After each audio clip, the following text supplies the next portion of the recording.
For all of human history, the stars have just been these distant, untouchable points of light. But what if they weren't? What if we could actually reach them? Well, today we're diving into a roadmap that's not science fiction anymore. It's a real, physically sound plan to send a probe to our nearest star system, Alpha Centauri. And the craziest part? We're not going to use rockets. We're going to push it with light. All right, so to really get our heads around this, we first need to talk about why our current tech, the amazing rockets that got us to the moon, just completely falls flat when we talk about going to the stars.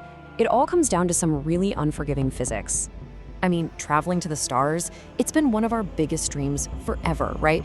But the thing holding us back isn't a lack of imagination. Nope, it's the sheer, almost unimaginable scale of the universe we're trying to cross. Take our closest stellar neighbor, Alpha Centauri. The distance, 4.37 light years. That sounds kind of manageable until you realize it's over 40 trillion kilometers. To cross that empty gulf, in a single human lifetime, you have to be moving at a serious fraction of the speed of light. And our rockets, they can't even begin to touch those kinds of speeds. And this right here, this quote really nails the problem. It all boils down to something called the Tsiolkovsky rocket equation. And look, it's pretty simple, really. The faster you want to go, the more fuel you gotta burn. But that fuel has weight, right? So now you need even more fuel just to push the fuel you're already carrying. It's this vicious cycle. When you start talking about interstellar speeds, the numbers just get insane. The math completely breaks. It's a dead end.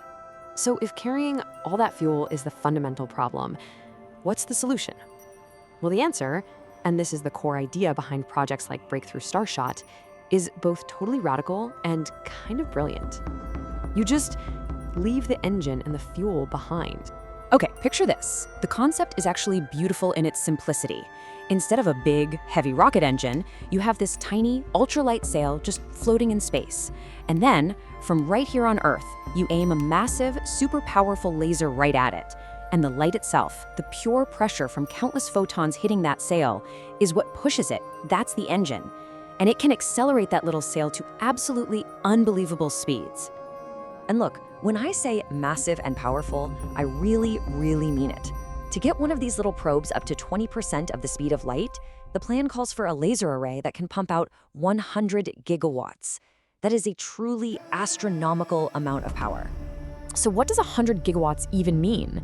Well, to put that into perspective, imagine 100 large nuclear power plants, all turned on at the exact same time, pointing in the same direction.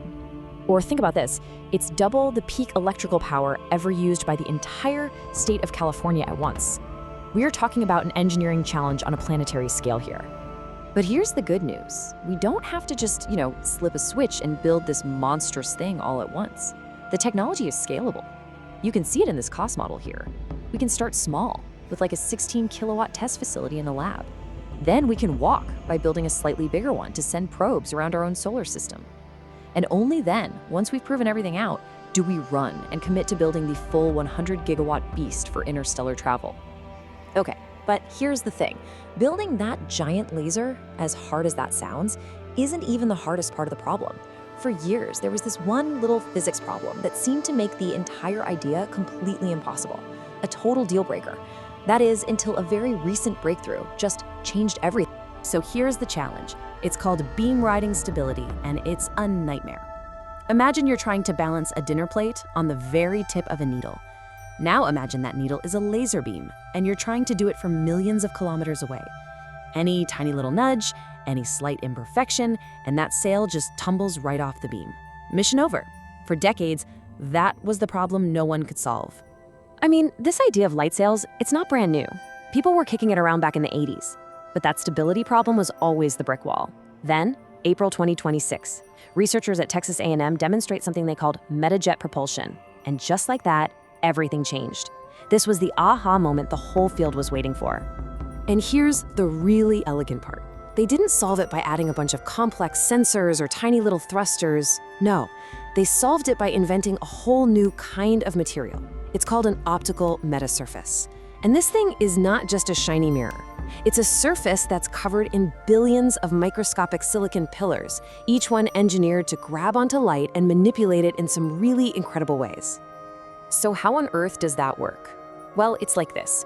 When the laser light hits these tiny nanopillars, they subtly change the light. They shift its phase.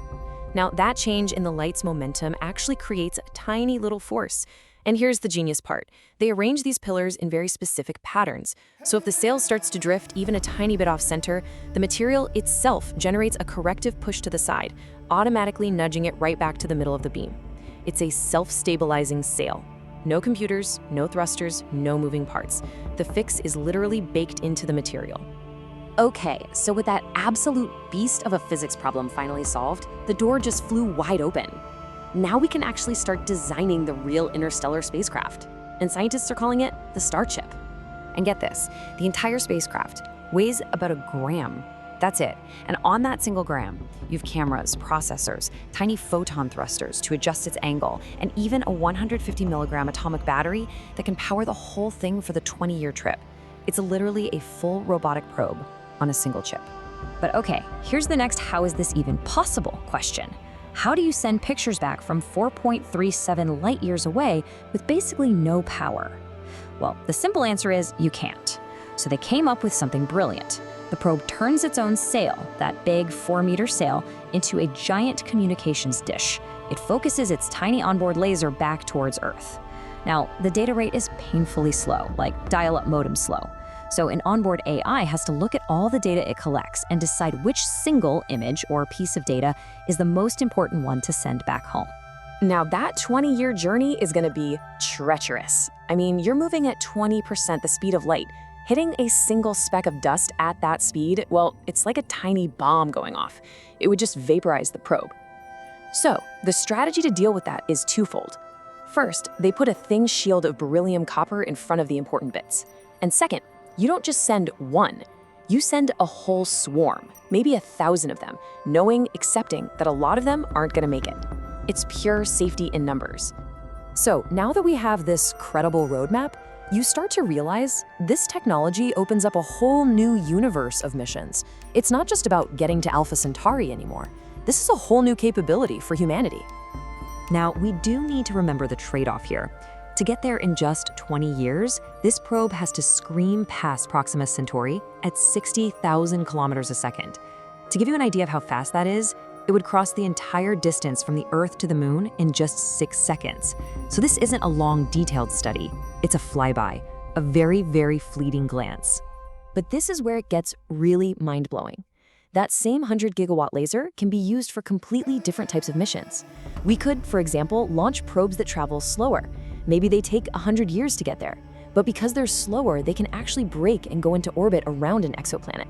We could send much heavier probes with more scientific gear. Or we could even try something like the Genesis project, sending a probe packed with terrestrial microbes to seed a lifeless but potentially habitable world.